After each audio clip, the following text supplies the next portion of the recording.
मोहनजोदड़ो एक नियोजित शहर है। हम बात कर रहे हैं यहाँ पे कि हड़प्पा सभ्यता का जो सबसे ज्यादा नियोजित और सबसे ज्यादा विकसित जो केंद्र था वो मोहनजोदड़ो ही था। जैसे कि आज अगर आप अपने आसपास में बहुत सारी कॉलोनी वगैरह को आप देखेंगे, ठीक है, अपने इलाके को देखेंगे तो बहुत सारे इलाके में ऐसे नजर आ जाएंगे कि भाई वहाँ पे क्या है, नगर को ना नियोजित तरीके से नहीं बसाया गया है। आप गलियों को और नालियों को अगर देखेंगे तो नियोजित ढंग से नहीं बनाया गया है, मकान भी नियोजित तरीके से नहीं बनाए गए हैं। जैसे मेरे आसपास ही बहुत सारे इलाके हैं, वहाँ पे क्या है कि भाई लोगों ने घर तो बना लिए हैं लेकिन उनको पता नहीं है कि भाई नालियों को कहाँ बहाना है। वो क्या करते हैं, खाली प्लॉट जहाँ मिल गया उनको खाली प्लॉट में क्या कर दिया, नालियों को बहाना स्टार्ट कर दिया।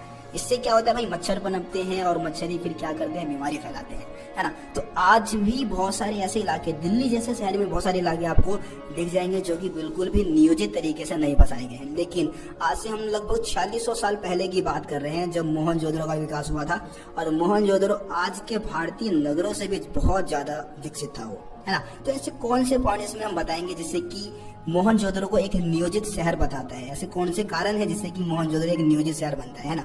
तो इसमें आपको पहला पॉइंट जो बताना है वो है बस्तियों का विभाजन। देखिए दोस्तों, मोहनजोदड़ो में जो बस्तियों का विभाजन जो किया गया था ना वो दो भागों में किया गया था। एक तो आपका दुर्ग था और दूसरा निचला शहर था, ठीक है। इसको हम एक एग्जाम्पल के मदद से समझते हैं। आप लोगों ने बचपन में छोटा भीम जरूर देखा होगा, है ना। तो छोटा भीम में आप लोगों ने देखा होगा कि जहाँ पे भीम रहता था, भीम, चुटकी, और आप कालिया की बात कर सकते हैं, ढोलू बोलू, है ना, बहुत फेमस कैरेक्टर थे आए रहे। तो छोटा भीम तो लगभग बहुत सारे जो हम स्टूडेंट हैं 11th क्लास में, 12th क्लास में आ चुके हैं, लेकिन आप जब 6ठी क्लास में रहे होंगे या 7वीं क्लास में रहे होंगे तो तब आप जरूर छोटा भीम देखते होंगे। तो जहाँ पे छोटा भीम, चुटकी, कालिया, ढोलू भोलू, राजू, है ना, ये सब जहाँ पे रहते थे वो आपको पता है कि बहुत ही दूर तक फैला हुआ था। एक गांव था, बहुत ही दूर तक फैला हुआ था, है ना। इसको हम क्या कह सकते हैं, इसको हम निचला शहर कह सकते हैं। इसके अलावा आप देखेंगे कि जहाँ पे राजा इंद्रवर्मा रहता था, है ना, जहाँ पे राजकुमारी इंदुमती रहती थी, वो बहुत ही ऊंचाई पे बनाया गया था लेकिन छोटा था, कम ही दूर में फैला हुआ था, छोटा था वो लेकिन ऊंचाई पे बनाया गया था। इसको हम क्या बोलेंगे, दुर्ग बोलेंगे, ठीक है। तो इस तरीके से बस्तियों का विभाजन मोहनजोदड़ो में जो था वो दो भागों में किया गया था। दुर्ग यानी कि जो ऊंचाई पे बनाया गया था, निचला शहर जो कि नीचे बनाया गया था लेकिन बहुत ही दूर तक फैला हुआ था। दूसरा इसमें जो हम सेकंड पॉइंट बताएंगे वो है चबूतरों का निर्माण। हड़प्पावासी क्या करते थे, घरों को बनाने से पहले चबूतरा बनाते थे। अभी चबूतरा है क्या, चबूतरे से हम क्या समझते हैं। देखिए, आप लोगों ने देखा होगा कि जब घर को बनाया जाता है तो मिट्टी के अंदर गड्ढा खोदा जाता है, उसके बाद गड्ढा खोद के उसमें से एक दीवार निकाली जाती है ना। दीवार को थोड़ा ऊपर लाया जाता है, उसको फिर मिट्टी से भर दिया जाता है और फिर उसके ऊपर फिर मकान बनाया जाता है, ठीक है। इस तरीके से चबूतरा का निर्माण हो जाता है। और ये चबूतरे क्या काम करते हैं, चबूतरे करते हैं घर को मजबूती प्रदान करते हैं, है ना, नींव का काम करते हैं, क्योंकि जमीन के नीचे से इसकी नींव डाली गई है और ये चबूतरे क्या करेंगे, घर को मजबूती प्रदान करेंगे। तो हड़प्पावासी घरों को बनाने से पहले चबूतरों को बनवाते थे, ठीक है। उसके बाद हम तीसरा पॉइंट बताएंगे, समान आकार के ईंटों का प्रयोग। अब देखिए, हड़प्पावासी क्या करते थे, घरों को बनाते समय जिन ईंटों का इस्तेमाल करते थे वो समान आकार की थी। सभी हड़प्पा स्थल से हमें एक समान आकार की ईंटें मिली है। देखिए, अब जैसे अभी भी हम घर को बनाते समय जिन ईंटों का इस्तेमाल करते हैं वो समान आकार की होती है ना। ऐसा थोड़ी नहीं होता कि एक ईंट किसी और आकार का है और दूसरा ईंट किसी और आकार का है, ऐसा नहीं होता। समान आकार की ईंटों का इस्तेमाल करते हैं। अब ये जो ईंट थी वो दो तरीके से बनाई जाती थी। कुछ ईंटें धूप में सुखा के बनाई गई थी और कुछ भट्टी में भी पका के बनाई गई थी। तो दो तरीके से ईंटों का निर्माण हड़प्पा सभ्यता में होता था। उसके बाद हम चौथा पॉइंट बात करेंगे, नालों का निर्माण, यानी कि नालियों को कैसे बनाया जाता था। ये तो भाई हड़प्पा सभ्यता की सबसे अनोखी विशेषता है। यहाँ से 3 नंबर का अलग से क्वेश्चन आता है कि भाई हड़प्पा सभ्यता में नालियों का निर्माण कैसे किया जाता था। देखिए, जैसे कि मैंने आपको पहले ही बोला था कि आज भी आप दिल्ली जैसे शहर में बहुत सारे इलाके ऐसे देखेंगे जहाँ पे नालियों का निर्माण, गलियों का निर्माण नियोजित ढंग से नहीं किया गया है। लेकिन हड़प्पा वासियों ने अपने गलियों से, अपने नगरों से, शहरों से गंदे पानी को निकालने के लिए एक नियोजित जल निकासी प्रणाली को अपना रखा था। इसके अंतर्गत क्या करते थे, वो नालियों और गलियों का निर्माण ग्रिड पद्धति में करवाते थे। ग्रिड पद्धति यानी कि नालियां और गलियां क्या करती थी, एक दूसरे को समकोण पे काटती थी। जैसे कि आप किसी चौराहे पे जाके खड़े हो जाएंगे ना, तो चारों दिशा में क्या होगा, एक समकोण 90 डिग्री का कोण बनेगा। इसको हम क्या बोलते हैं, ग्रिड पद्धति बोलते हैं। और हड़प्पावासी क्या करते थे, पहले क्या करते थे, गलियों को और नालियों को बनवाते थे। मतलब घरों को पहले नहीं बनवाया, पहले गलियों और नालियों का निर्माण करवाया और उसके आसपास फिर घरों का निर्माण करवाया। अब जैसे आप दिल्ली जैसे बहुत सारे शहर में, मतलब आप कुछ इलाके ऐसे देखेंगे जहां पे लोगों ने घर तो बना लिया है लेकिन गलियों का आता पता नहीं है भाई, गलियां कहाँ से निकालनी है, नालियों का आता पता नहीं है, इसलिए उन्होंने क्या किया, खाली प्लॉट कहीं भी देखा और वहीं पे उन्होंने क्या कर दिया, नालियों को बहाना स्टार्ट कर दिया। और जो कि बीमारी का एक मेन कारण यही माना जाता है ना, डेंगू वगैरह जो फैल रहे हैं मच्छरों से फैलते हैं, और मच्छर कहाँ से पनपते हैं, उन गंदे पानियों से पनपते हैं। तो ये एक बहुत ही गंभीर समस्या है।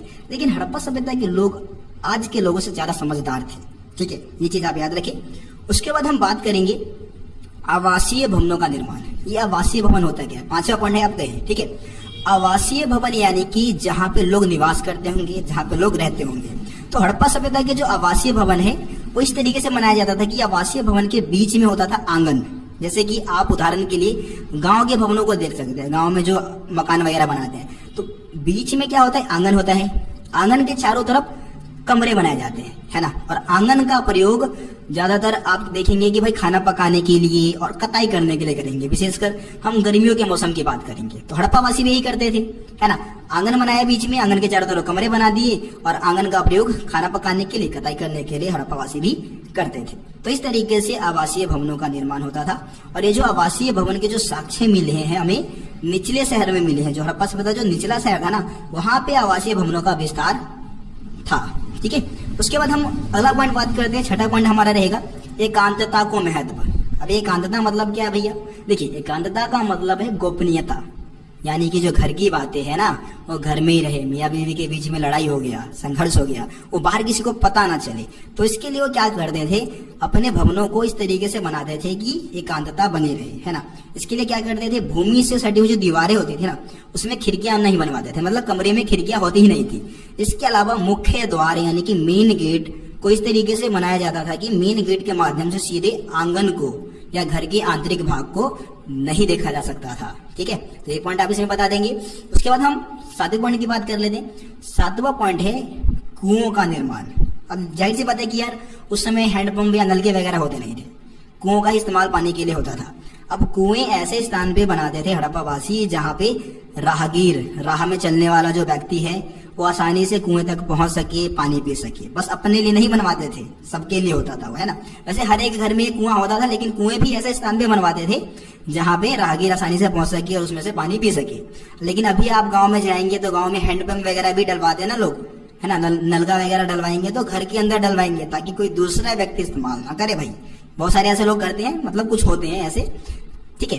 तो हड़प्पावासी कुओं का निर्माण ऐसे स्थान पे करवाते थे जहां पे राहगीर पहुंच सके और उसमें से पानी पी सके। मोहनजोदड़ो से जो कुओं की जो टोटल संख्या मिली है साक्ष्य के रूप में वो 700 कुओं की संख्या मोहनजोदड़ो से मिली है, ठीक है। उसके बाद आखिरी पॉइंट हम बात करेंगे दुर्ग की। जो हड़प्पा सभ्यता का जो दुर्ग है ना, दुर्ग से हमें क्या मिला है, 2 सार्वजनिक संरचनाओं के साक्ष्य मिले हैं। एक तो आपका माल गोदाम है, ठीक है, और दूसरा है विशाल स्नानागार। ये दोनों ही सार्वजनिक संरचना थी जिसका इस्तेमाल सभी लोग कर सकते थे। माल गोदाम में आपको पता है कि भाई अनाज को स्टोर करके रखा जाता होगा। माल गोदाम की संरचना लकड़ियों की बनी हुई थी, जो संरचना थी वो लकड़ी की बनी थी, इस कारण ये नष्ट हो चुकी है। इसके बारे में हमारे पास कोई खास जानकारी नहीं है। हमारे पास जानकारी है विशाल स्नानागार के बारे में। देखिए विशाल स्नानागार एक आयताकार जलाशय था। इसका इस्तेमाल धार्मिक अनुष्ठान को कंप्लीट करने के, धार्मिक अनुष्ठान को पूरा करने के लिए लोग करते थे। कोई भी धार्मिक त्योहार होता था ना तो उस दिन सभी लोग इसमें स्नान करते थे, डुबकी लगाते थे और अपना अनुष्ठानिक कार्य को पूरा करते थे। इसका निर्माण जो था वो जिप्सम के गारों का उपयोग करके किया गया था। जिप्सम समझते हैं ना, जिप्सम 10th क्लास में साइंस में पढ़ा होगा, पीओपी, है ना। तो पीओपी का लेप लगाया गया था नीचे, जितने भी नीचे का जो हिस्सा था उसमें पीओपी का लेप लगा के उसके बाद पानी से इसको भर दिया गया था। इस तरीके से विशाल स्नानागार का निर्माण हुआ था। तो मैं उम्मीद करता हूं कि जो भी 8 पॉइंट आपको इसमें समझाया गया है मोहनजोदड़ो एक नियोजित शहर वाले टॉपिक में, आपको समझ में आ गया होगा। किसी भी पॉइंट में दिक्कत है आप कमेंट में मेरे को बता सकते हैं।